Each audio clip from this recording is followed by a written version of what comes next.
संदर्भात मंत्री छगन भुजबळ कॅबिनेट बैठकीला उपस्थित राहणार असल्याचं कळत आहे। भुजबळांनी आपला निर्णय बदललेला आहे। कॅबिनेट बैठकीला ते उपस्थिती लावणार आहेत। बैठकीनंतर समता परिषदेच्या वतीने जीआर बाबत निवेदन सुद्धा देणार असल्याचं कळत आहे। या संदर्भात अधिकचे अपडेट घेऊयात आमचे प्रतिनिधी विनायक डावरुंग यांच्याकडून। विनायक, आपण पाहतोय छगन भुजबळ यांनी अखेर आपला निर्णय बदललाय, काय अपडेट?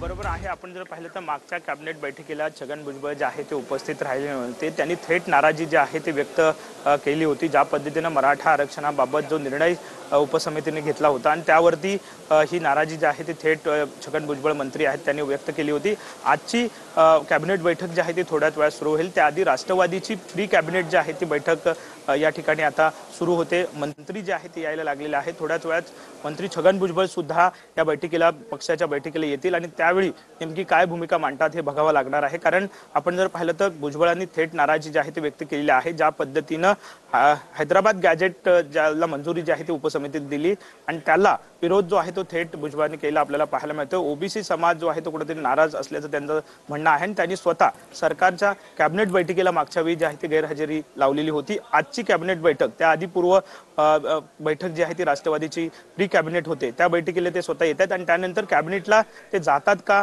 की वेगळा काही पुन्हा निर्णय घेतात हे बघावं लागेल।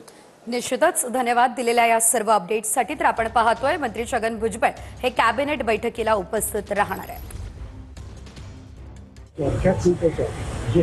हे सगळ्या गोष्टी आहे ना, उद्या ती भारताची सगळे मंत्री आहेत त्याच्यामध्ये आणि मग त्याच्यामध्ये ह्या समाजाला काय देता येतो, ह्या समाजाला काय देतो आणि ओबीसी समाजाला काय मिळतं त्याचा तक्ता जो महाराष्ट्राला बांधावला कुठे कुठे विचार आहे तसा त्याच्यामुळे हा पण विषय किंवा त्याचं काय होणार आहे तर त्या सगळ्याच गोष्टीचं उत्तर काही एवढ्याच्या मीटिंगमध्ये मिळणार नाही मला कल्पना त्याच्या ओबीसीची मीटिंग काय करणार